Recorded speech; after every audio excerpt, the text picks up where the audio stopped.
Good morning, good evening, good afternoon. This is Talking to Myself, the part of the day where I get in front of a camera and talk to myself about the things that I was thinking the night before. Shout out to all 520 subscribers at the time of me making this video. Yeehaw, motherfuckers. I'm really glad that you guys decided to subscribe. I truly do appreciate it. Shout out to Saratoga Peanut Butter, like always. And shout out to the fact that I didn't upload the video I recorded this morning. Why? Because I thought it was bullshit. Because it wasn't who I am. It wasn't my brand. I was basically doing something to be kind of trendy. I'm not a huge film shooter, and I made a video about film shooting. I haven't shot film like in large quantities in maybe 2 years. I had a film camera like 6 months ago. I tried to shoot again. I just wasn't feeling the workflow, so I decided to sell it and gave away all my film basically. So yeah, long story short, I made a video about that and about some audio settings with this camera and with this lens, and I don't give a shit about any of that stuff. So right now I'm recording on the DJI Osmo Pocket with my Takstar SGC 598. The audio sounds good, great. If it doesn't, check this link right here to give me any kind of tips and details. But for the most part, I decided, you know what, that's not who I am or what I do. That's kind of bullshit if I tell you guys some trendy, hip stuff and whatnot. I'm just not into that. So I'm gonna talk about what I want to talk about, which is, again, why the X Pro 3 is badass. Because using this more and more and more, this just totally opens up a lot of, my eyes to a lot of things about digital cameras, about rangefinders, about how fun cameras can be and whatnot. I've got some accessories I'll talk about, as well as some other things. And so this might be a long one, this might be a short video, but let's start with the X Pro 3. This right here is my black X Pro 3. Nothing super special about it. For those of you that don't know about these cameras, they're, I believe, the 4th generation of X-Trans sensor from Fujifilm. If you're looking at purchasing one of these, I have to tell you, buy it. Who this camera is for, it's for anyone. If it's for, you do weddings and things like that, go for it. If you're a hobbyist, go for it. If you're someone who does professional portraits, go for it. There's nothing wrong with this camera. It just doesn't look like your regular camera. And so a lot of times that throws people off. Also, it doesn't come with a giant ass grip, so you can't make it look beefier to make it look more professional. But if you've never been to this channel before, let me tell you right now, there's one thing that I feel strongly about, and it's that the word professionalism and someone who calls himself professional, sometimes it's followed with assholes or them being an asshole. So it's not everyone, but you don't have to look a certain way to be a professional person, and you don't have to talk and act a certain way to be a professional person. Honestly, I don't like the term professional because to me it makes it sound like I can't talk the way I talk, or I can't have the kind of cultural background that I have because a certain other type of people or certain other type of wealth group and stuff like that, that's professional. I have to act like them. That's not what the I'm about. Go yourself and your mother. So yeah, my X Pro 3, love this camera. The biggest thing about this X Pro 3 is, of course, this not having a back screen. You have to flip it down to get to the LCD. Don't give a damn. This camera is amazing. The more and more I shoot with this, the more and more I fall in love with it. From the film simulations to the speed of this camera. Recently I was with, my mom and my sister came down from New Mexico. Didn't hang out with them. I was shooting in a continuous shutter, the high frame rate, because I was shooting my dog and their dog playing, their friends. So their dog Puppy and my dog Sleeper were hanging out. Took a lot of photos in continuous, high shutter speed. Worked fantastic. Images came out great, even in low light. The film simulations, whether I'm shooting with Kodachrome, Portra 160, Superior 800, Cinestill 800T for my nighttime photography. I have an Acros simulation in right now, the Acros 2 simulation, or Tri-X or Ilford HP5.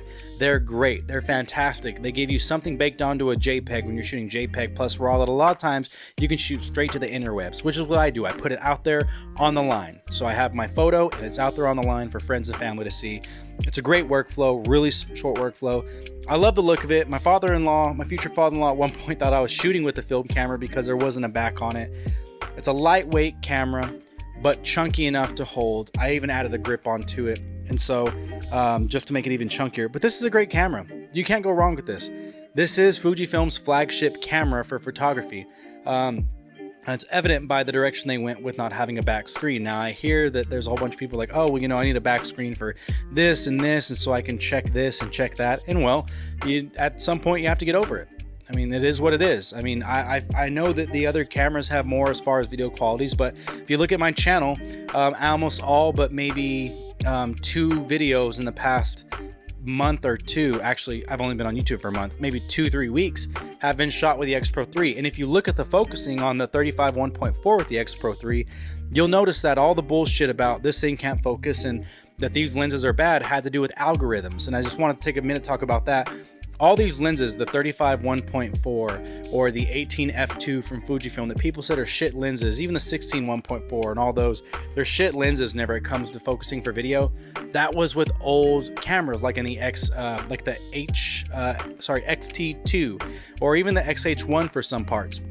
But with these new algorithms in the 4th generation and with the 4th generation sensor from Fujifilm, you don't have to worry about that. Even with the XT3 and the software updates they got, these lenses do perfectly well. They're super duper fast and snappy for focusing. Are they Sony? No. Are they ever going to be Sony? No. Just get over it.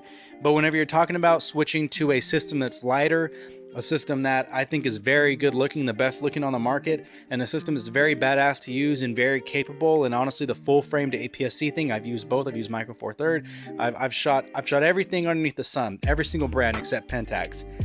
There's not a huge difference in quality whenever it comes from full frame to APS-C. And honestly, there are some full frame cameras that are a lot more shit than this APS-C camera for low light. So keep that in mind whenever you're searching for stuff. So yeah, the X Pro 3, I think this is a must grab. I think if you're on the fence about it, the things you're on the fence about is the fact that there's no back screen. Just get over it. It's fine. It's not going to hinder you at all. Trust me. You're worried about video. This thing shoots in 4K and 1080. If you look at any of the videos from the past few months, I was shooting with this camera a lot of times with this lens, and the worst performance I had was a 50 f2. So this camera does very well, and I have my camera settings on all those videos. When it comes to shooting professionally, this camera is great as well. There's your hot shoe for setting up for your off-camera flash. I mean, there's nothing wrong with this. It's got 2 battery slots, and you can get about 300 to 400 shots per battery, which I've noticed. And so carry a couple batteries on you. You don't have to worry about anything and just swap them out between sessions. Like if you're doing weddings, whenever you have a little bit of time in between reception, whenever you have a little bit of time in between the first look, things like that. It's when you swap batteries and you're totally fine. This is a workhorse. This is a beast. I think this is a camera that you can buy and feel happy you bought it. So some things that go along with that. For lenses, I use the 35 1.4 with this, and I've owned a lot of Fujifilm lenses. This is the lens and the 18 f2 that I will never get rid of ever again. If I only had these 2 lenses for the rest of my life, I'd be perfectly set because this is all I need. I did a portrait shoot recently. The 35 1.4 carried the weight of everything, and the only other lens that I used was the 50 1.2 from TT Artisans. I chose that over the 50 f2, not because the bokeh, but because the look and feel of this lens and that lens go well together. This is a very filmic look that you're going to get with this lens. If you want a pro tip, pair an X Pro 1 with the 35 1.4. It'll be a fantastic pairing with that old Fujifilm Bayer sensor. You will love the way it looks, and you will love the way that it renders images. It is probably one of my favorite combinations of all time, is the X Pro 1 and the 35 1.4. But this is a fantastic lens. I always have on there a Tiffin Black Pro Mist filter because I like to have a little bit of blooms in my highlights. That's just me. That's a preference. You may not like that. I've started using that ever since I was shooting cinema, on cinema cameras using the C300s. And so that's just what I do. But a 35 1.4, this is the way it looks with lens hood. This is the way it looks without lens hood. Not very tall, actually. Maybe about a half roll of toilet paper tall without, and maybe about maybe 3/4 of a roll of toilet paper tall with on. I know that we just got a pandemic. Everyone knows what toilet paper sizes are. 18 f2 is another lens that I like to get down on, man. This one right here might be my bread and butter. It's not my favorite focal length of 50 millimeters, and the 35 1.4 is my favorite Fujifilm lens of all time. But when it comes to versatile lens for documentary and stuff like that, this is the lens. This lens is usually on my body because of how small it is. It's very light, very small, compact, pancake-ish, of course. I've got a Tiffin Black Pro Mist on this baby too. This lens is badass, man. This is the lens you put on whenever you're ready to go out and just do some street shooting. Autofocus is quick and snappy. Just hold down and take a shot and you're good to go. 18 f2 is fantastic. The f2 aperture is great for lower light. I think it's super duper fast. This one is an older copy and it's still working great. And you get really good shots in this. Now people talk about, well, there's distortion, there's this, that, and the other. And you just learn to get over it because every lens has something wrong with it. If you want a clinically perfect lens, then stop shooting cameras. There's nothing I can tell you. You're never going to be satisfied. Just get over it. This is a great lens. One thing that I do pair with a lot of my lenses also is this right here is the Fujifilm MX-EX16. This is the macro extension tube, and it does have autofocus with it. I popped this baby on. I was using it with the 50 f2, but didn't do enough macro anymore to warrant it. Plus, I get enough goodness out of my 35 1.4 with this lens, with this extension tube right here. This is a great little thing. I got this for 50 bucks off of MPB. Fantastic steal because they go for over $100. This is great right here. It's an MX-EX16. Actually, I would recommend the 11 more than this because this is for more specifically you want to do ring shots and stuff like this. This will get you in the diamond to get a little bit of bling. The MX-EX11 will get you a little bit more to where you can actually see the full scope of the ring and be a little bit more in focus. So that's that. 18mm f2 is going to come off because the next lens that I've actually been holding on to, I've only got 4 lenses right now, so I came from having what felt like hundreds of lenses. Not hundreds, it's a huge over exaggeration embellishment, and I apologize for lying like that, but just a lot of lenses. You know, almost every Fujifilm lens, XF lens, and even some adapted ones. This right here is the 35 1.2 from 7 Artisans, one of my favorite lenses right now recently. The reason being, look at how small and light this lens is right here. 35 1.2 from TT Artisans. Fantastic, baby. This is a great lens. Focus is pretty good. It's got a clickless aperture ring. Images are sharp, man. They're sharp in the center. They've got a funky little fall off to the once you get out of the center though, which makes good for portraits and things. Stop it down to f4 to f5.6. This thing is fantastically sharp all the way from corner to corner. Enough. It's an even sharpness. Once again, if you shoot charts, get out of here because I don't shoot charts, because I don't see why shooting a chart at 1.2 is going to matter. There's no one shooting a portrait to where they need everything sharp at 1.2. You're going to have a background and foreground. Get over yourself. Bokeh's pretty cool with this as well. Don't mind it at all. Even though I'm not a bokeh whore. But I do shoot this a lot at 1.2 just for the fun of it, just because I feel like that's what these manual focus lenses are for. This one I stopped down to f4 and f5.6 a lot more though, because of the fact that I use this for a lot of street and walking around because of the size. I love 50mm focal length. That's this. This is a great built lens. It's metal. It's very smooth out of the box. I didn't really have to work it in and make it feel, you know, like it wasn't an old grinding kind of needs to be greased up feeling. It just came out smooth. It comes with this little lens cap right here. It's a friction cap. I have right here this adapter ring for a step down or step up ring from 52 to 43mm, because I like to put a black pro mist on here as well. So 7 Artisans 35 1.2, fantastic lens for Fuji X system. And then my go-to favorite lens recently, the one that I've been carrying a lot and I've been having a lot of fun with, is my TT Artisans 50mm 1.2. This thing is a hoss, it's a heavy lens, but it is a damn good looking lens, and it is fun to use. It is very sharp in the center. It is very great images. The rendering out of this is fantastic. It has an amazing focus ring that is very well dampened, and it has a clickable aperture, which I love even more, because now I know 1 click 1.4, 2 click f2, 2 more clicks is f2.8, 2 more is f4, and then from there you're just going through the rest of the gambit. So I really like this lens. This is so well built, beautiful quality, beautiful look, not too tall either. It's actually shorter, I believe, than the 35 1.4 whenever it comes to tip to butt, you know what I'm talking about.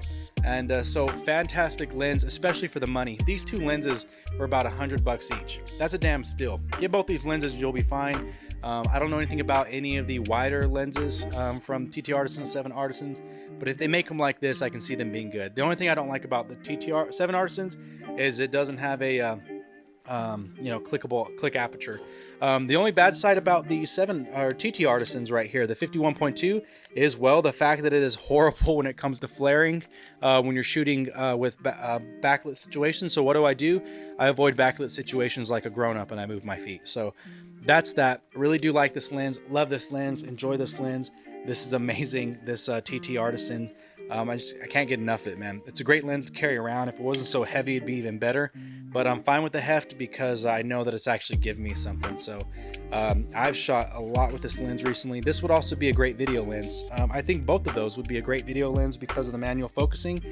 And I know people talk about, oh, you know, you need a clickless aperture for video because, oh, you know, so you can smoothly. And honestly, I just want to ask, who is adjusting aperture that much? Who's shooting that much going from a highly lit to a darkly lit situation and not allowing for natural light to pass? Anyway, it doesn't matter. I've never shot like that, so I never understood the whole cinematography, like being able to control the aperture with it being smooth thing. It just never made sense to me because usually I shoot at a constant aperture and I'm adjusting everything else. So that's that. Going back to the X Pro 3 now, I'm gonna shout out one thing because I know someone's gonna ask. I usually record these, I'm not doing it right now, on this Zoom HN1. I got this for 30 bucks on eBay. You get these pretty cheap. Whenever I'm recording to this, the reason why my audio doesn't have much hiss whenever I'm using these is because I don't use the AAA batteries for it. What I actually use, I use an external battery pack and plug it right into here. I believe that's a cleaner power than the AAAs because when the AAAs start to die, they can have an effect on basically the push on this, and I just want to have as little hiss as possible. On this, I have zip tied a breakout cable so that I can do a stereo 2-channel recording, and if I want to record 2 people, I can, and no one can stop me. So there's a breakout cable right there. And Zoom HN1, man, it's great. Bang for the buck. It's fantastic. Does everything you need to do. If you want to step up your YouTube audio game, do it with that. Some accessories and stuff that I have with the X Pro 3 that I think are must-haves. Not really must-haves, but I think they're going to be fun if you get them. Get you a shutter release button. I have this one from LensMate. It's a little gold guy. Not even sure if you can see it. I've also used some red stuff in it and whatnot. This still falls off, so I'll have to go and get some plumber's tape to wrap around the little thread and put it in here because it'll still fall off from time to time. It kind of bugs, but it is what it is. There's nothing that can really keep it in there unless you have it jammed in there with something else. The case is from Kaza. This is a nice Kaza case. To take this whole thing off though, it's kind of cumbersome because you have to unscrew it. So every time I go and I want to pull out the SD cards, I have to unscrew the whole thing. But it's already starting to wear beautifully. This came in as like a bright, kind of like the leather strap I have on, which is my dedicated work camera strap. Single from Etsy. This thing right here is fantastic. It just slides up. It's kind of like a hold fast gear double holster camera strap, except it's only for one side, which I really like because if I ever have a second camera, I don't like the idea of having 2 cameras dangling on me. I would rather just have a second one just right here instead of having 2 cameras just dangling. So if I swing myself, I've got momentum going. So yeah, so that thing's hooked onto the hold fast gear holster. But this Kaza leather case, man, this is, to me, if you can save up $100, I would skip buying a lens, buying one of these cheap lenses and buy this first. This thing is great. I bought all this stuff. No one's giving me this stuff. I just really like it. If I don't like shit, I tell you I don't like it. So shout out to Kaza because you did a great job with everything you're doing. I got some stuff back here too. Another thing you need with an X Pro 3 is you need a nice hat. You just need a nice hat because it pulls the look together. Now me, I'm wearing my cowboy hat right now, but you can do, you can do straw because it's straw season, baby. And so you can do that.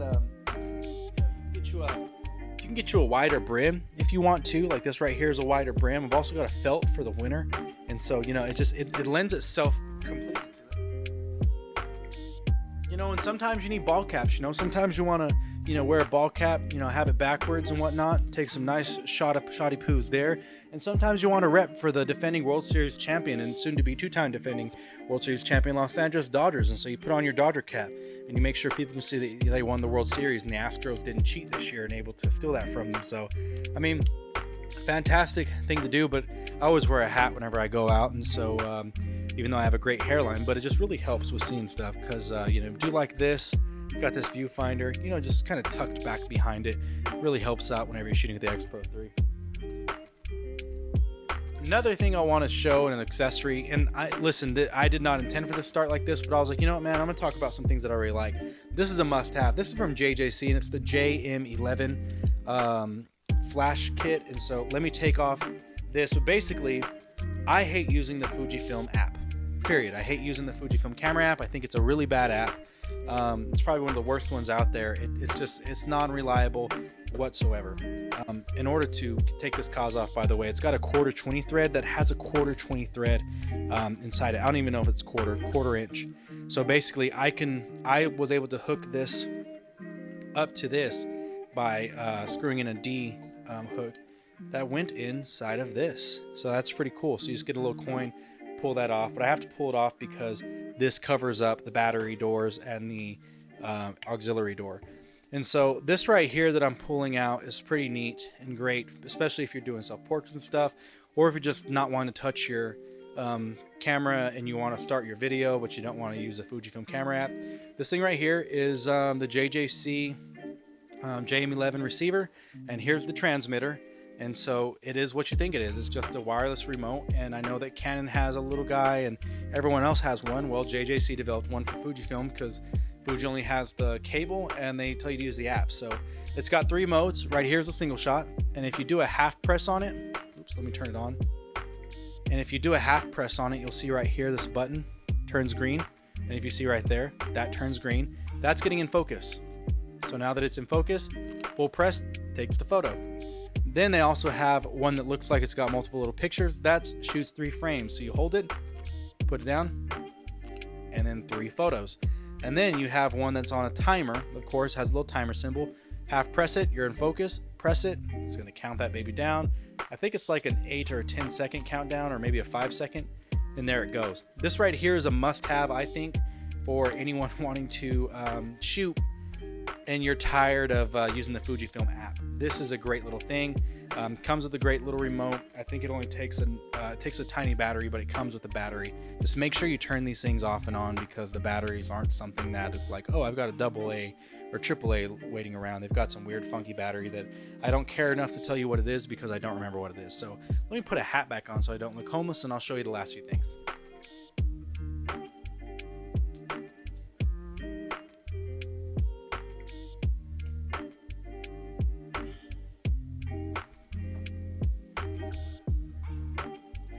Let me put this back in there for you so you can see this goodness and the glory of the Lord. Great camera, this X Pro 3, man. It does so many things.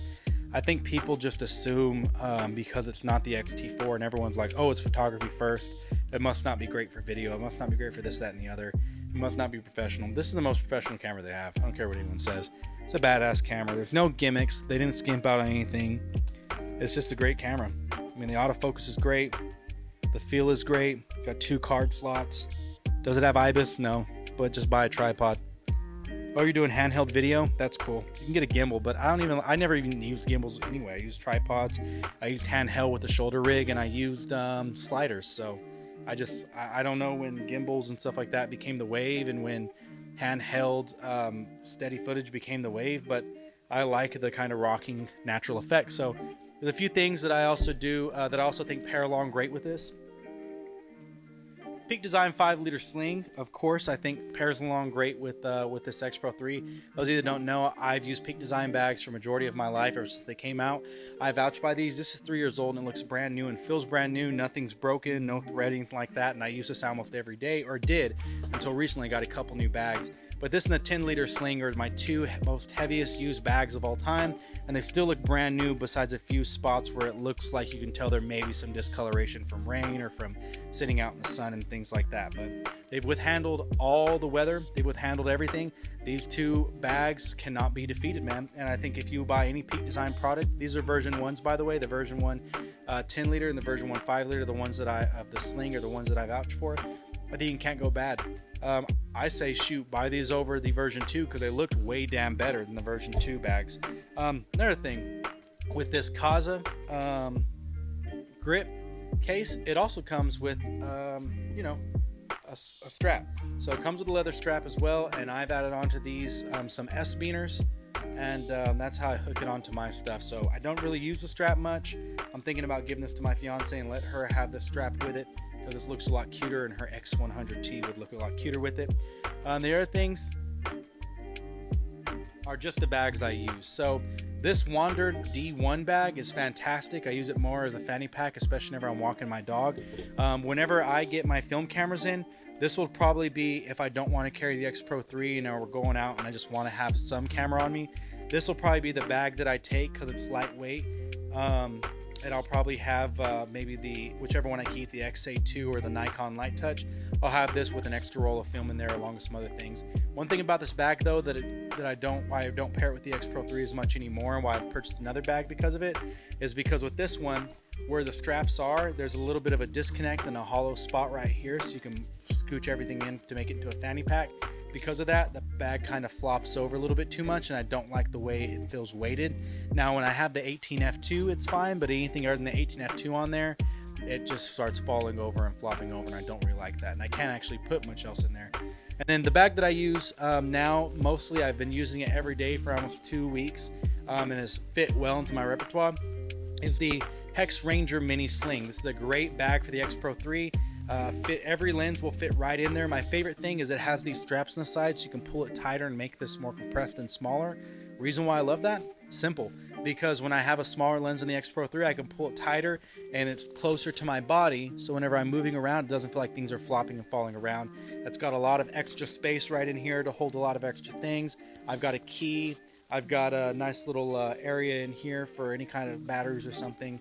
This right here in this compartment can hold, the main compartment can hold the X Pro 3 and an extra lens. Usually I'm carrying the 18F2 when I have this in the 35 1.2 because of the smallness of it. And then it has a felt spot up here that I usually put my phone or a filter in there. I'm usually an ND filter, so it's great, man. These are some things you can pair with your X Pro 3 if you have some gas that isn't going to be another lens, and I think these are fantastic. I think if you get any of the stuff that I've mentioned today, you'll be happy. I don't have affiliate links because I don't make any money off this. I'm just trying to tell you some shit that's real, and I hope that you appreciate that. So buy you an X Pro 3, buy you some accessories. I'm pretty sure you can get all these accessories for any Fujifilm camera, especially from Kaza, and all these things work with any Fuji camera and with any camera, period. I think that the gear that I mentioned is pretty sweet. So that's the video I decided to make today. Just a long form rambling, talking about shit that I like, and hope you dig it, man. I'm not going to censor any of this, so have a good one.